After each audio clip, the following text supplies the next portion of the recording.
नमस्कार. महाराष्ट्रातल्या शेतकरी बांधवांसाठी एक खूप खूप महत्त्वाची आणि आनंदाची बातमी आहे. राज्य सरकारच्या नमो शेतकरी महासन्मान निधी योजनेबद्दल एक मोठा अपडेट आला आहे. एक महत्त्वाचा शासन निर्णय जारी झाला आहे. चला तर याबद्दल सगळं काही सविस्तर जाणून घेऊया. हो, तर सगळ्यात मोठी आणि ताजी बातमी ही आहे की राज्य सरकारनं नमो शेतकरी योजनेच्या 8व्या हप्त्याला अधिकृतपणे मंजुरी दिली आहे. अनेक दिवसांपासून शेतकरी ज्याची वाट पाहत होते तो निर्णय अखेर झालेला आहे. आणि ही मंजुरी काही छोट्या रकमेची नाहीये.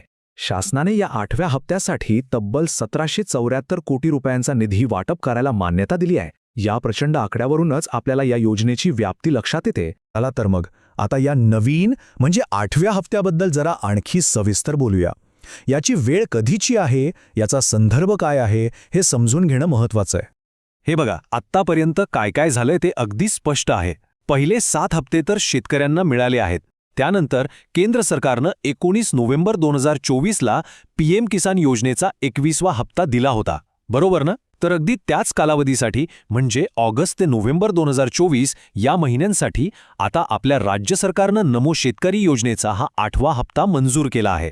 आता येतो सगळ्यात महत्त्वाच्या प्रश्नाकडे की या 8व्या हप्त्याचे पैसे नक्की मिळणार कोणाला, यासाठी पात्र कोण कोण आहे.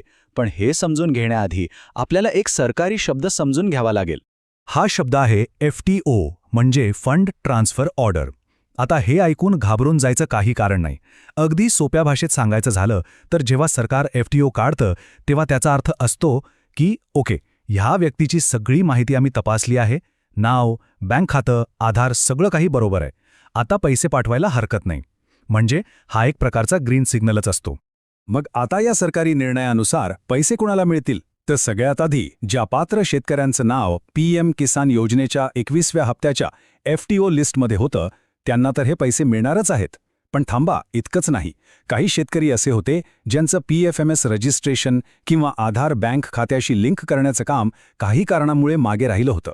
पण आता ते पूर्ण झालंय. तर अशा सगळ्यांना या 8व्या हप्त्यात सामावून घेतलं जाणार आहे. ही खरंच एक दिलासा देणारी गोष्ट आहे. ओके, तर निधी मंजूर झाला, कोण पात्र आहे हेही कळालं. पण आता इथून पुढे काय? म्हणजे पैसे खात्यात नेमके कसे येणार? चला पुढचे नेमके टप्पे काय आहेत ते बघूया. ही प्रोसेस अगदी सरळ 3 टप्प्यांची आहे. पहिला टप्पा तर पार पडलाय, म्हणजे शासन निर्णय आला आहे. आता दुसऱ्या टप्प्यात हे जे 1774 कोटी रुपये आहेत ते कृषी आयुक्तांकडे दिले जातील. आणि मग तिसऱ्या आणि शेवटच्या टप्प्यात कृषी आयुक्तालय हे पैसे थेट पात्र शेतकऱ्यांच्या बँक खात्यात पाठवण्याची प्रक्रिया सुरू करेल. आणि सगळ्यात महत्त्वाचं म्हणजे यात काही गडबड होऊ नये याचीही काळजी घेण्यात आली आहे.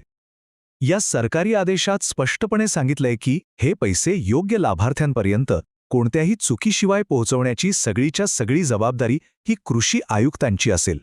तर सांगायचा मुद्दा हा की नमो शेतकरी योजनेचा 8वा हप्ता मंजूर झालाय आणि लवकरच तो शेतकऱ्यांच्या खात्यात जमा व्हायला सुरुवात होईल.